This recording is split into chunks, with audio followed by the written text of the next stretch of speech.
I'm really pleased to introduce him. He can explain more on his background, but please give it up for Geoff McDonald. Thank you.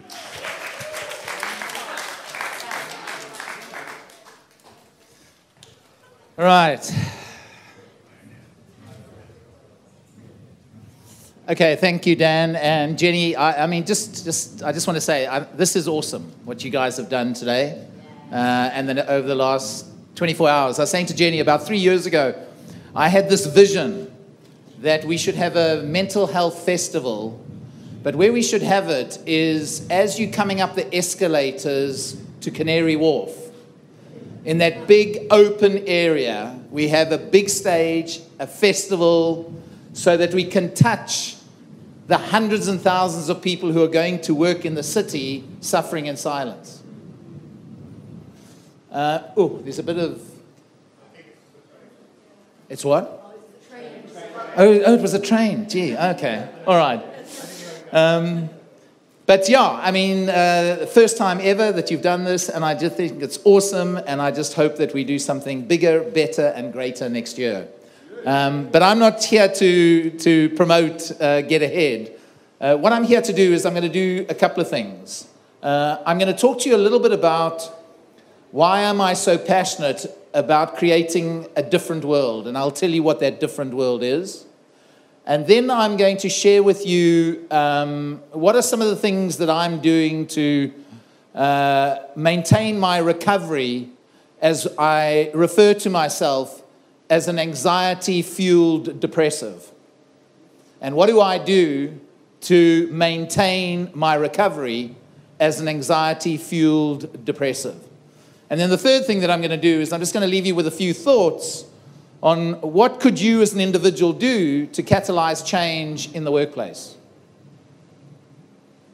So those are the three things that I want to try and cover. Let me start by telling you just a little bit about me. So my name's Geoff McDonald.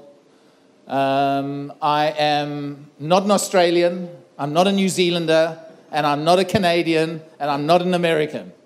I'm from the Southern Hemisphere in a place called South Africa. I started my career as a teacher many, many years ago, and after about 3 years of teaching in South Africa, I joined a company called Unilever, a fast-moving consumer goods business, and I spent 26 years working for Unilever, culminating in a role which was the global head of HR for all of our marketing, communications, and sustainability around the world. At the end of 2014, I decided to leave Unilever to go and live a life of purpose. To go and live a life on purpose. And let me tell you what that purpose is. It's very, very simple. I have a very, very simple purpose. And the purpose that I have, I think it was Mark Twain. He asked us the question, what are the 2 most important days in your life? What are they? So the 2 most important days in your life, according to the Brits and everybody that I talk to in the UK, the 2 most important days in your life is the day you were born and the day you die. Now, why the day you die is such an important day in your life, I don't know. Maybe it's important for your enemies. The day you die is a really important day. But for some reason, those people who live in the UK, their view of the world is they can't wait for the second most important day of their life, which is when they're going to die. But Mark Twain said the 2 most important days in our life is the day we were born and the day we find out why. Why? And I'm very clear on why I think I was born. And it's for a very simple reason. All I want to do is I want to try and create workplaces. And when I talk about a workplace, I'm talking about a school. I'm talking about a fire department. I'm talking about a hospital. I'm talking about a university. I'm talking about a financial services firm.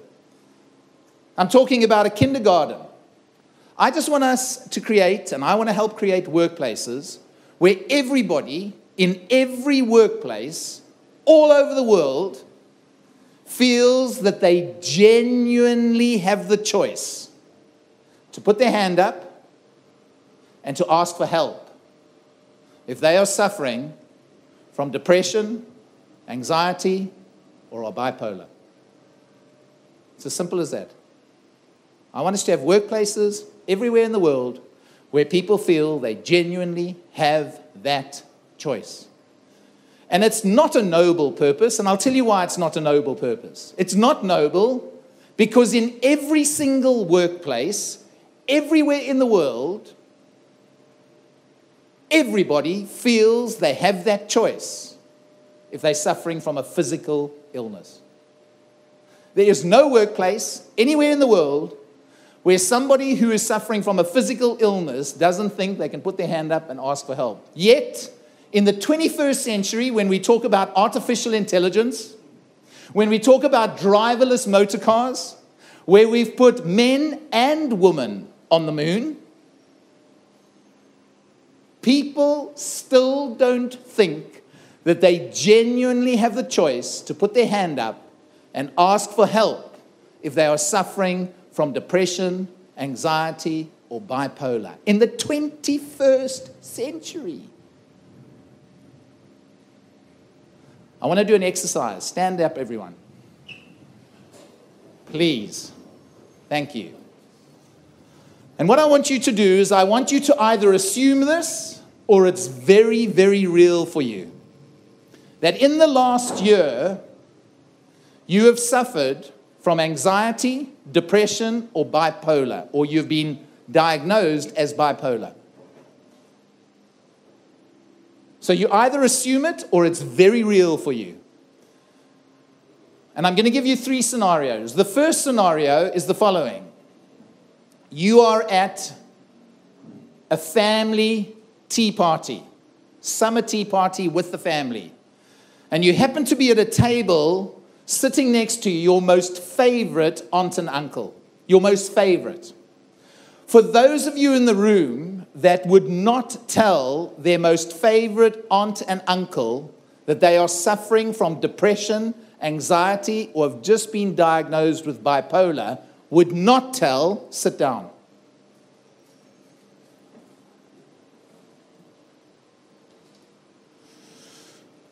You work for a company that you love. You've been there 10, 12 years. You see your career there. And the most amazing job has just come up. You're in line for that job. You're competing. And you're having your interview.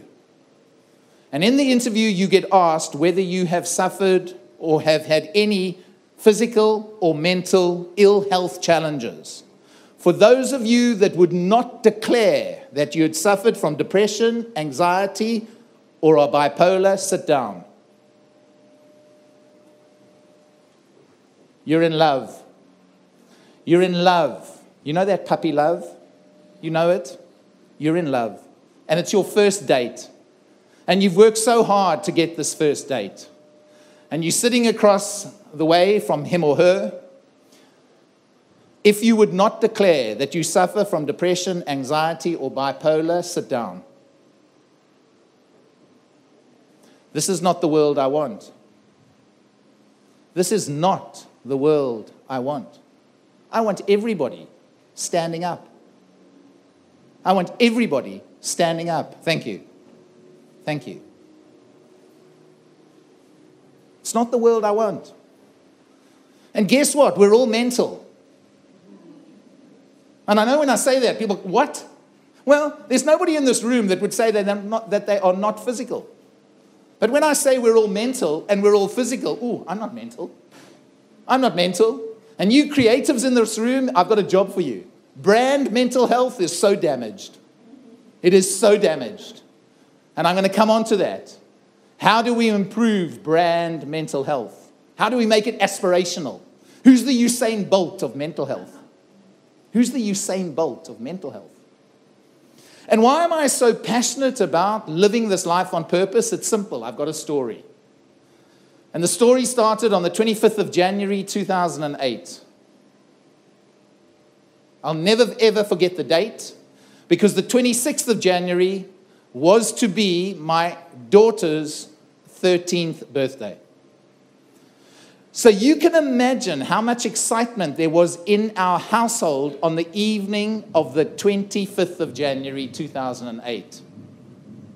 And why was there lots of excitement? Why was Jennifer so excited that evening? Why? Why do you think she was so excited? It's just your birthday. Beg your pardon? Right, Jennifer, at midnight on the 25th of January, she was going to go through a rite of passage. And that rite of passage was that she was going to go from a child to becoming a teenager. And I remember her saying to me that evening, Dad, tomorrow, you can't treat me like a little girl anymore. I'm going to be a teenager. And at midnight on the 25th of Jan, 2008, I was awoken with the most massive of panic attacks. I can even feel some of the anxiety as I talk now. My understanding of the word panic attack, up until that moment, I had no understanding. In fact, I don't think I'd even had a conversation with anybody. I don't think I'd even used the words panic attack. And so what do you think I thought I was having? I thought I was about to have a heart attack. And you know, at that stage, I'd been married for 20 years to my wife, Debbie. I had been doing this global job in Unilever, traveling the world. And when I was at home, off an aeroplane, I was training for some triathlon or swimathon. And so I was very absent. And I remember turning to my wife that night at midnight and bumping Debbie and saying, Deb, I think I'm about to have a heart attack. And I remember her turning and saying, have it. And I'm joking. She didn't say. I mean, I think she wanted to say, just have it. And then I'm going to find a husband that cares and loves me and all the rest. But no, she didn't. She didn't.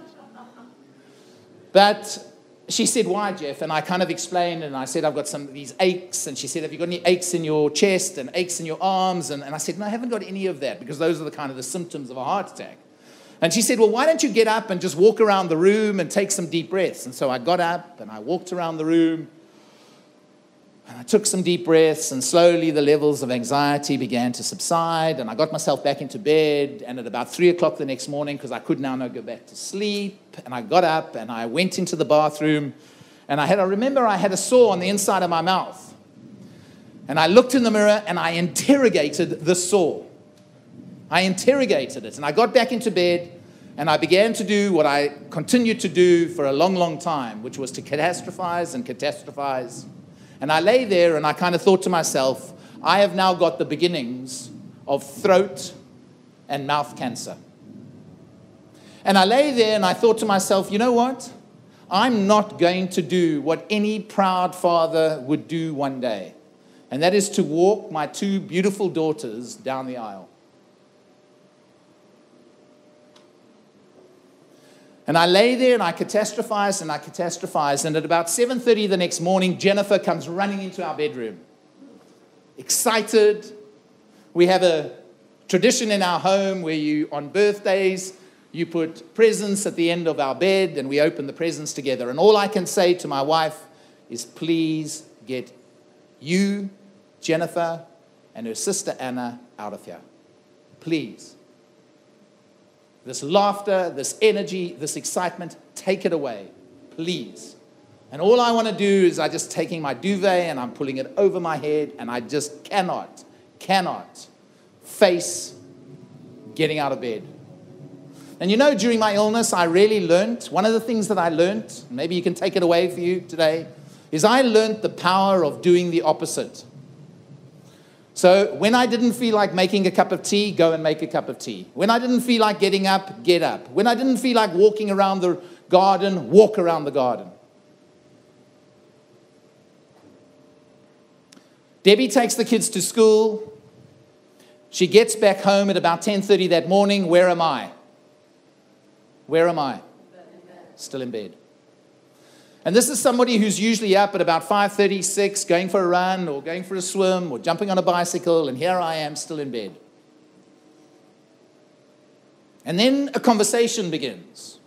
And the conversation that begins is, Geoff, why don't you go and see a doctor? What? Go and see a doctor? Why must I go and see a doctor? I've got no aches. I've got no pains. I've got no temperature. I'm not feeling nauseous. Why must I go to a doctor? Please, just go and see a doctor. Are there any people who live around Southfields or Wimbledon? Yeah? You know those arrogant South Africans that you get on the train? They're kind of alpha male types that you just want them to shut up? I know you're so polite, you English. You're so polite. Just say, yes, we know them. We know them. Anyway, by about 1 o'clock that day, Debbie has convinced me to go to the doctor, and I'm in the doctor's rooms, and I get asked a number of questions. I get asked questions around my appetite, and I'm told, and I respond by saying I've got no appetite. I get asked questions around my levels of irritability, and I say I am so irritable. Can't believe how irritable I am. I'm asked questions around my ability to engage socially with people, and I say that I can't engage socially with people. I'm not interested in engaging socially with people. I'm asked questions about what can I read and what can't I read, and I can't read any newspapers, because if there's a bad story, if there's a story where a child has died and a parent has to bury that child, which we're not supposed to do, I can't read it. It just triggers me. My mood is low.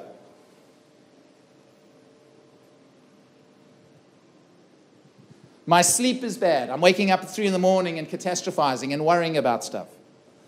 And he then asks me a really, really personal question. And the question is, have you had any suicidal thoughts? And I think to myself, if we think the stigma around depression and anxiety is high, well, I tell you, the stigma around suicide is even higher. And I kind of think, how do I respond to that? And I think, well, I'm going to be honest about this, and I'm going to say, yes, I have. And then he says to me, have you planned it? And I said, I haven't planned it, but I know exactly what I will do. I know exactly what I will do. And he turns to me and he says, Geoff, you are ill. And I say to him, I'm ill? I'm ill with what? I mean, you have not even taken your stethoscope and listened to my chest. You've not taken my temperature. You've not looked into my eyes. You haven't looked into my ears or down my throat. What do you mean I'm ill? I'm ill with what? And he turned to me and he said, Geoff, you are suffering from anxiety-fueled depression. Now, I can tell you, up until the 26th of January 2008, you know what my understanding of the word depression was? And I hear it so much today, and that's why we've got to change the narrative and the language. But you know what my understanding of the word depression was? Are there any Arsenal supporters in this room? That's okay. I know there's a stigma, but yes, I'm an Arsenal supporter. All right? And you know what it's like. Eh? We get to halfway through the season, and we kind of think we've got a chance. And then we get 2/3 into the season, and I turn to my wife and say, Deb, I am so depressed about this Arsenal football team. Or I'll wake up on a Saturday morning and I want to get on my bike and go for a ride in the mountains. And I turn to my wife, it's pouring with rain. And I say, Deb, I'm depressed because it's raining. And then she turns to me and says, Geoff, there's no such thing as bad weather in the UK. And I say, what do you mean? She says, it's just bad clothing. I remember when I first got to this country, probably after about 2 years, people used to talk to me about a thing called SAD. SAD. And I used to say, what is SAD? And they would say, it's seasonal affects disorder. And I would look at them and say, what a load of crap. What? The weather influencing your mood? What crap. As Piers Morgan would say, just man up. Just man up.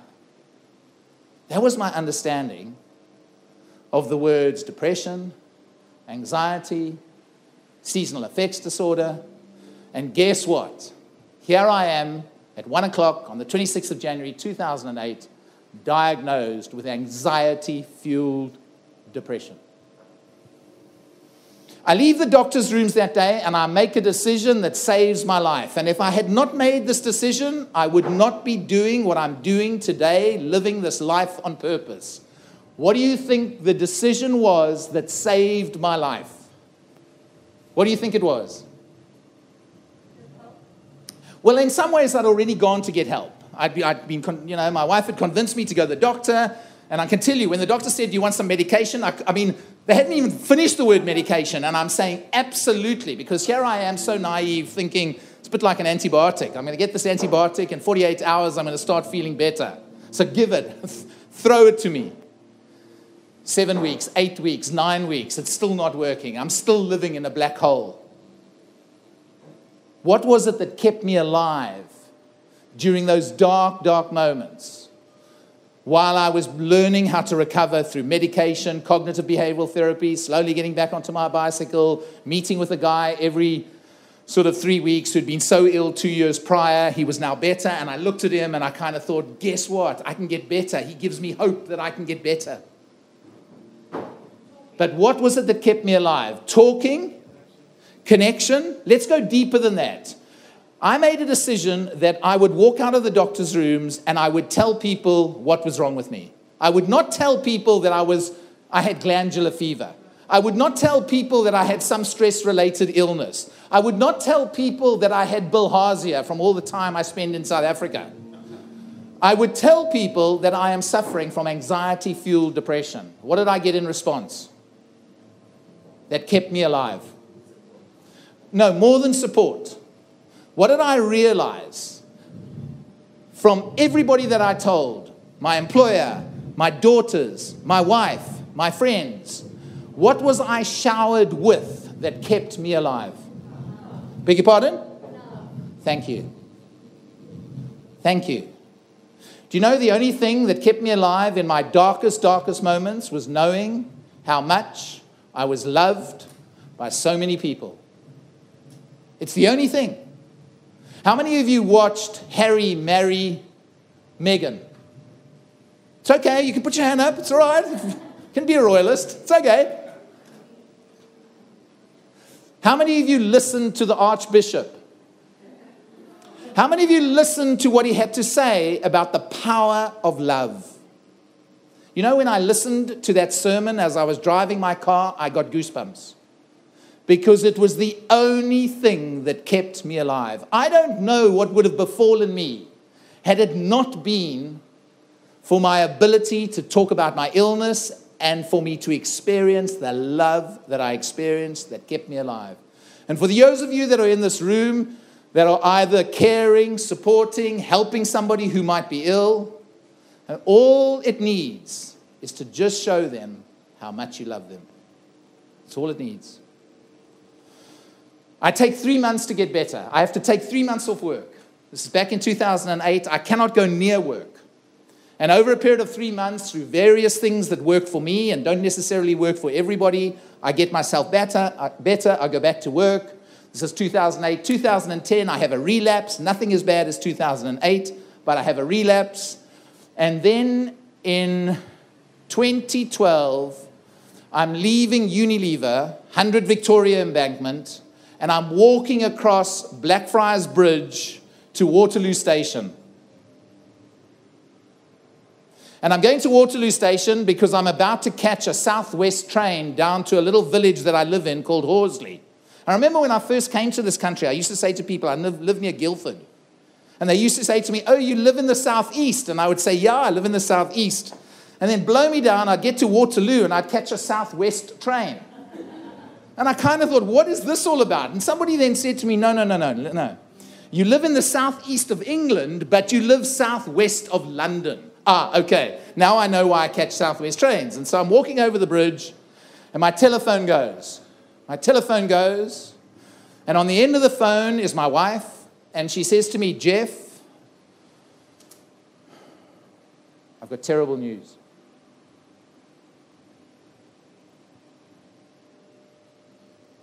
And I said, Deb, what is the news? And are the girls okay? And she says, yes, the girls are okay, but your friend is dead. And I said, what? We were with him 2 weeks ago. What do you mean he's dead? And I don't know if you remember, but in October of 2012, there was a spate of 6 bankers who jumped off buildings in the city. He was one of them. And you know, here was an individual. Here was an individual.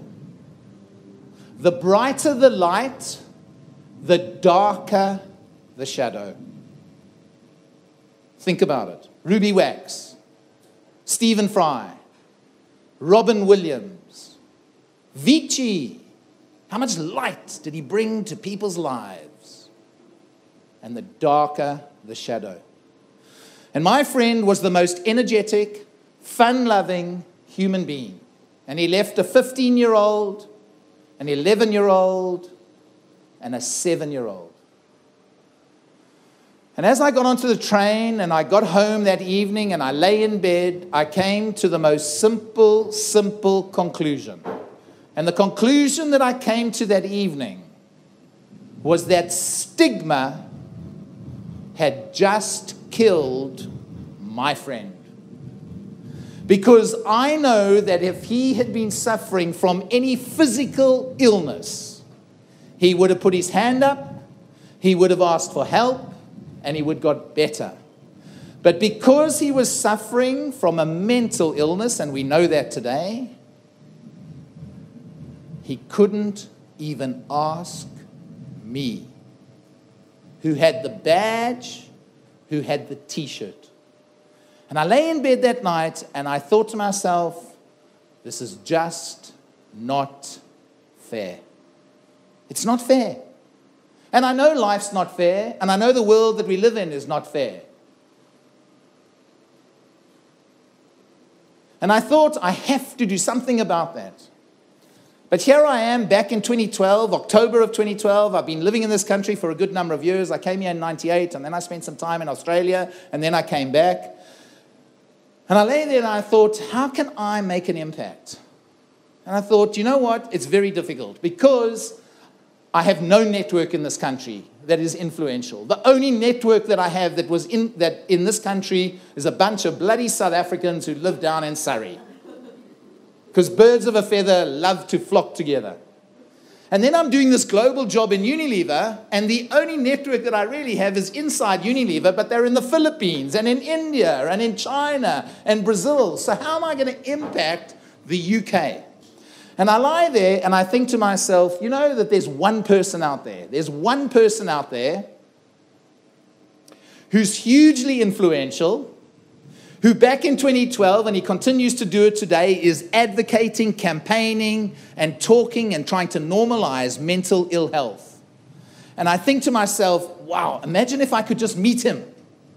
Just meet him and tell him what I want to try and do. I'm sure he'll open some doors for me.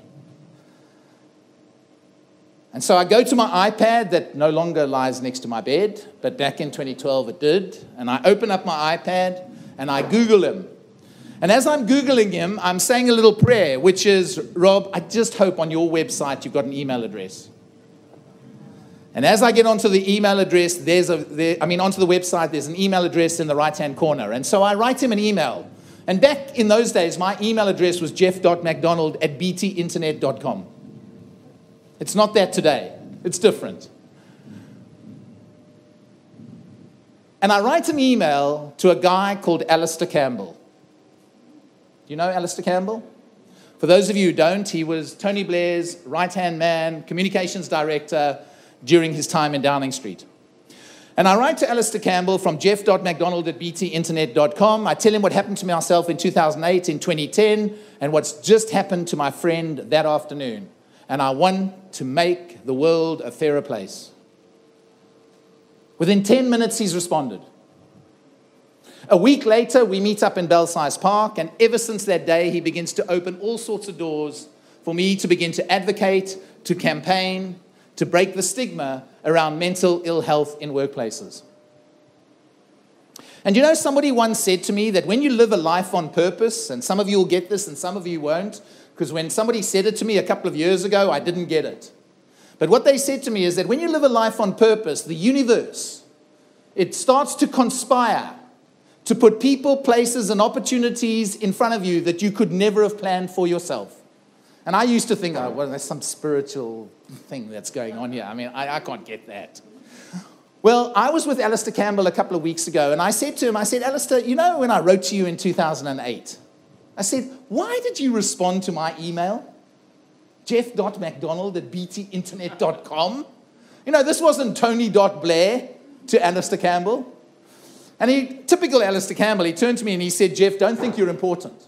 I thought, okay, all right. Okay, I won't think, I know I'm not important. I mean, I'm not, I'm bowing to you, Alastair. I don't think I'm important. But he said, you know what happened that day? The day you sent me that email, he said, at lunchtime that day, I was in a meeting with Sue Baker. Sue Baker is the CEO of Time to Change. Time to Change is the big mental health campaign in this country. And he said, I was having lunch with Sue Baker, and she said to me, Alastair, don't you know some senior business leader who is passionate about addressing the stigma of mental ill health in workplaces? And Alastair turned to Sue and he said, no, I don't know anybody in business. I mean, I'm a politician. At 8 o'clock that night, he gets my email. Within 10 minutes, he's responded, and my life changes. I spend a year advocating and campaigning through to the middle of 2013, and then it dawns on me. Guess what? It dawns on me. Where do you think I could have the biggest impact in breaking the stigma of mental ill health? No, not at school. Where could I, Geoff McDonald, I'm doing all this stuff, writing for the FT, doing programs, for the BBC, blah, blah, blah, blah, and kind of thinking, am I having an impact? And then one day I think to myself, there is a place that I can have the biggest impact. Where would it be? In Unilever. And why me in Unilever? Why me? So one, because I'm in human, which by the way, I'm not sure we should call it human, but I'm in human resources, okay? I'm not only in human resources, I'm a really senior professional in human resources in a global organization. So that's one. What's the second reason that that's the place I should have an impact? Beg your pardon? I know a lot of people, and a lot of people know me, and because I've been with the business at that stage about 24 years, I've got quite a lot of credibility. So I'm fairly senior, and I've got some credibility. But what's the most powerful thing I had that nobody else had? Yes. Yes. I had lived experience. So what I say is not from some book or some theory off a bookshelf. I had lived experience. Lived experience. And so we go on a journey in Unilever around breaking the stigma. We spend about a year doing some work together with the head of HR here in the UK. We pilot a number of initiatives.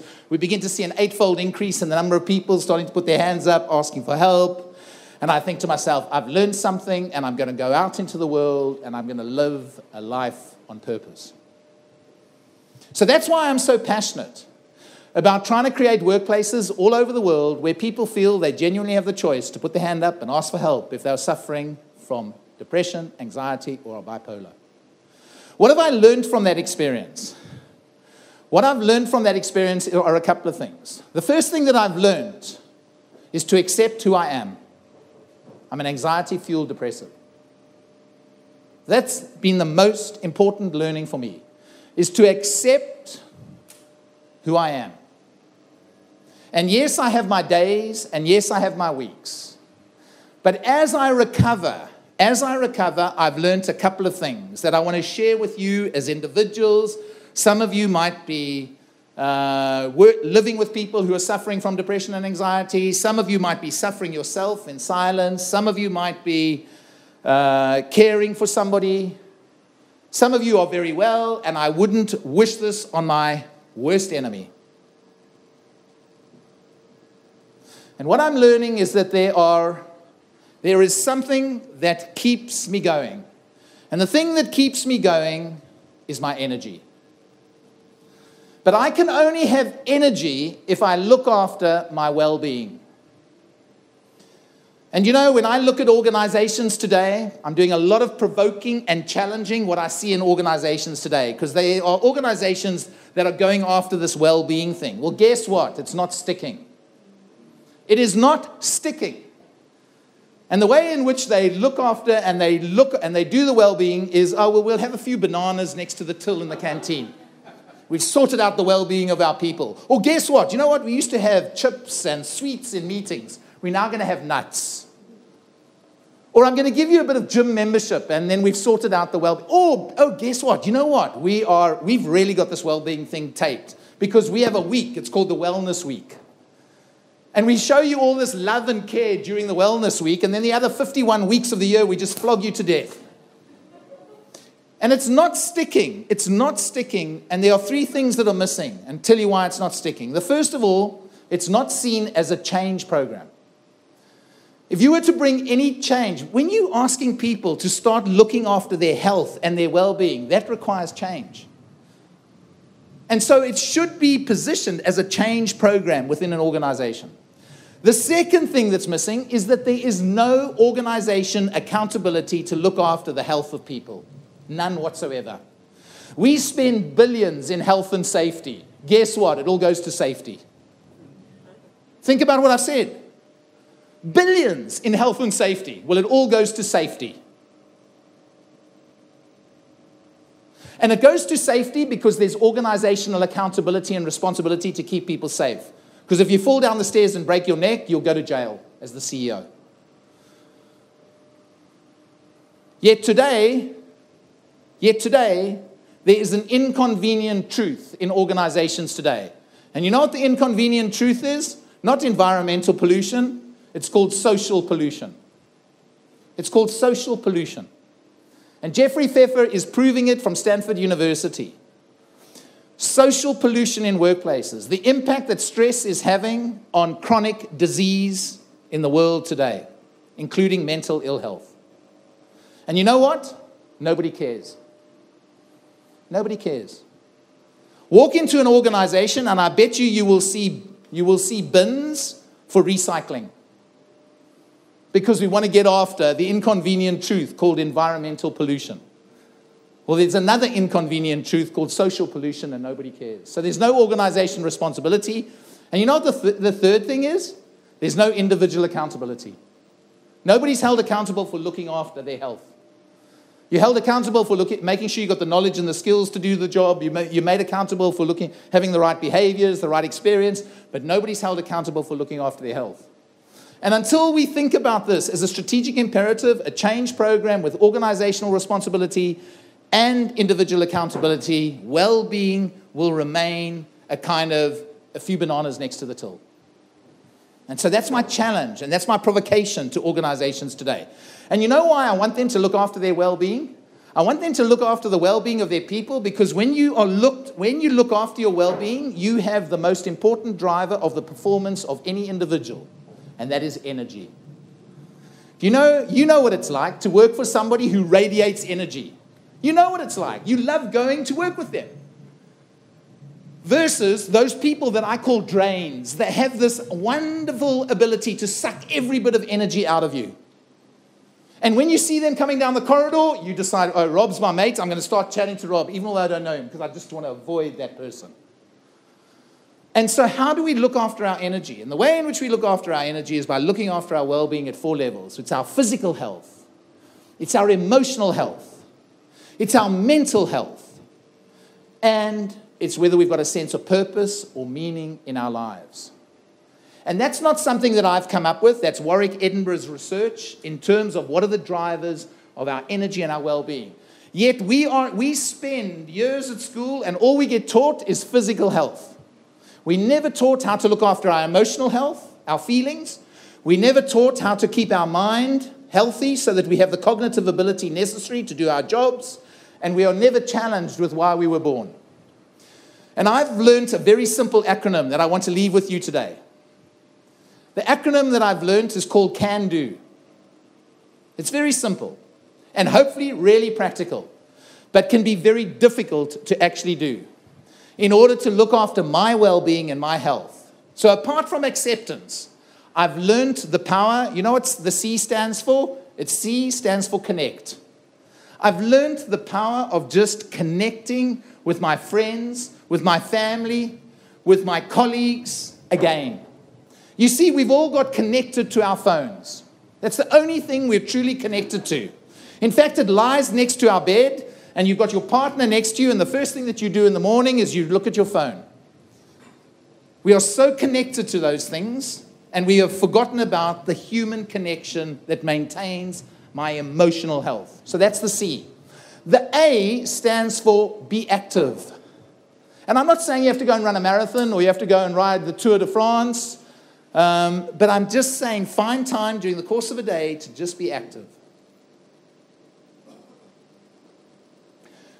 The N, you'll all love this, I know, because we all feel it.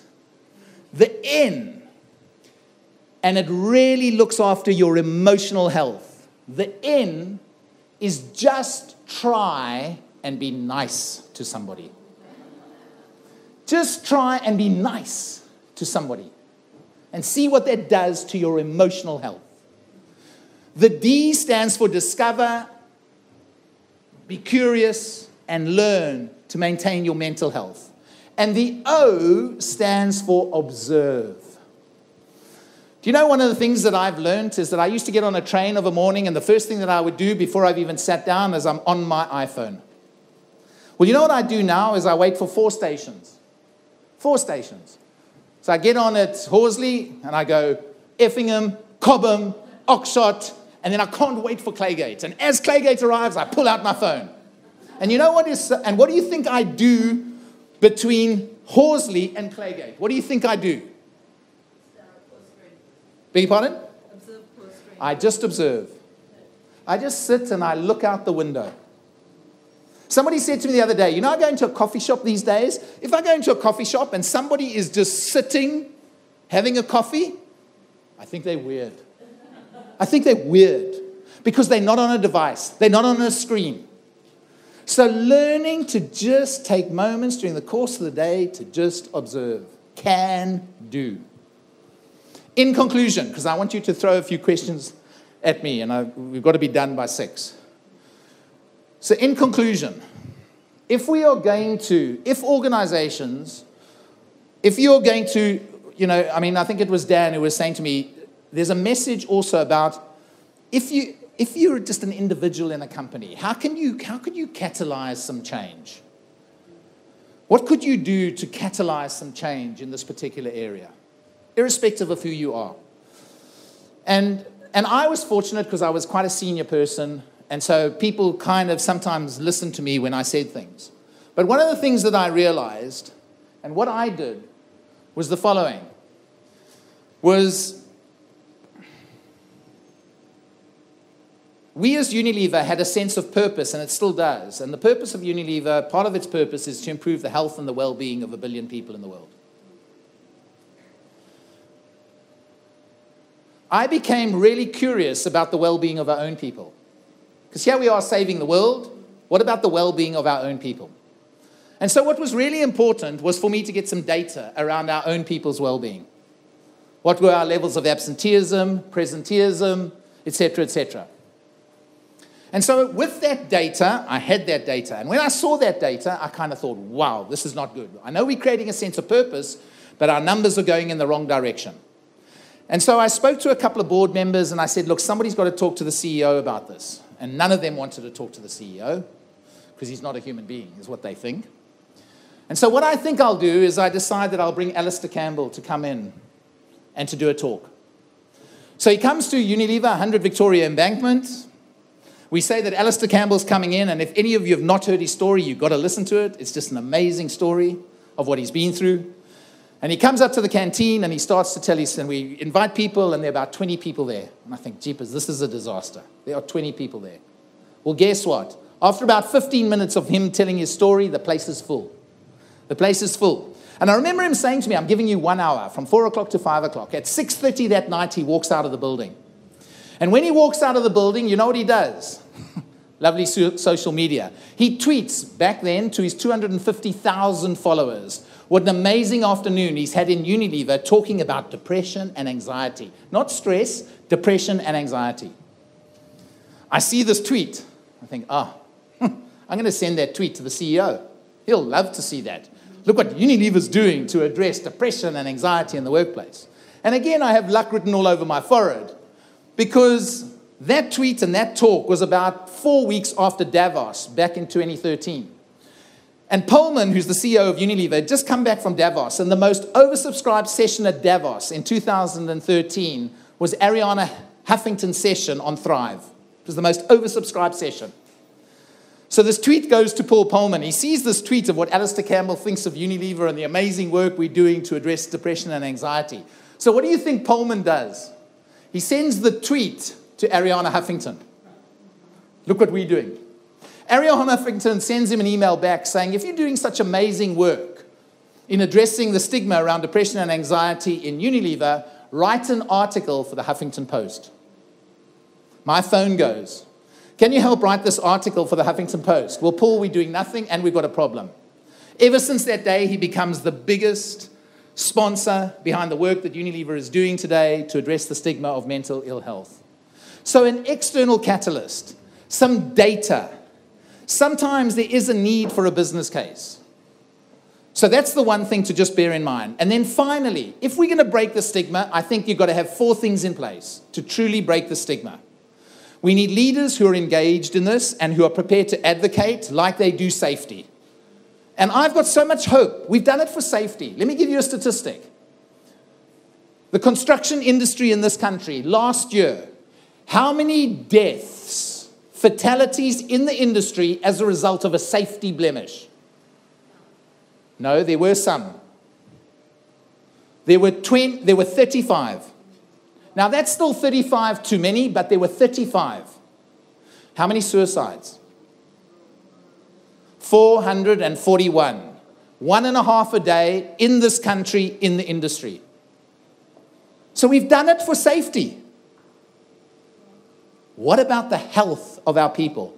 So getting leaders as engaged around enhancing the health, the energy of people so that they can perform at their best. Getting leaders to invest in training everybody. I want everybody in every organization going through some basic training around mental ill health. Just to unpack it. What's depression? What's anxiety? What are the symptoms? How do I have a conversation with somebody? How do I bring somebody back to work? 90 minutes, 2 hours, that's all I'm asking for. I'm not asking for a day or 2 days, but we do it for safety. When you join an organization, one of the first courses you go through is the safety course. So training, leadership engagement, and then finally, who are the creatives in the room? Who are the marketeers? Who are the ad people? Any? Come on, put your hands up, help me. So what I want us to do is I want us to sort out brand mental health. I want us to create a brand that is inspirational and aspirational. So when I think about it, if I walk into a Nike store, if I walk into an Adidas store, if I walk into any other sporting store, I see the most beautiful people, the images of the most beautiful people all over the walls. I call them chiseled whippets. Chiseled whippets. Rob, you should stand up. Hey? Come on, stand up. A chiseled whippet, okay? All right? Next to this fatty. All right? And I look at that image of Rob on the wall and I feel inspired to go and buy a pair of running shoes. What are the images we see around mental health? What are the images? Here, Geoff McDonald with his hand in his head, some black and white photograph, some guy in a mental asylum. What is inspirational and aspirational in looking after my mental health? Nothing. There's not one image out there. Like I said, who's the Usain Bolt? When I use the word mental health, people immediately go to illness. They go to depression, anxiety, bipolar. When I use the word physical health, you don't immediately go to glandular fever, diabetes. So how do we really shift that narrative? You know what? I'm in such good company. I'm in such good company. Winston Churchill, Marie Curie, Abraham Lincoln. I'm in such good company. Johnny Wilkinson.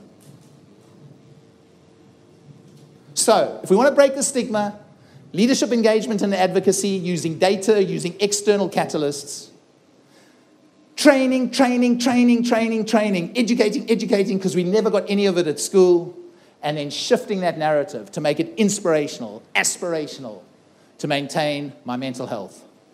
In conclusion, if this afternoon's session has in any way provoked you, if it's been a bit raw for you and you need to talk to somebody, please go and talk to someone. It saved my life. It saved my life. If it's inspired you in any way, What I would love to see more and more is I want to see those of us that have got a story. And guess what? We've all got a story. You might not have a crucible moment story like mine, but you've got a story.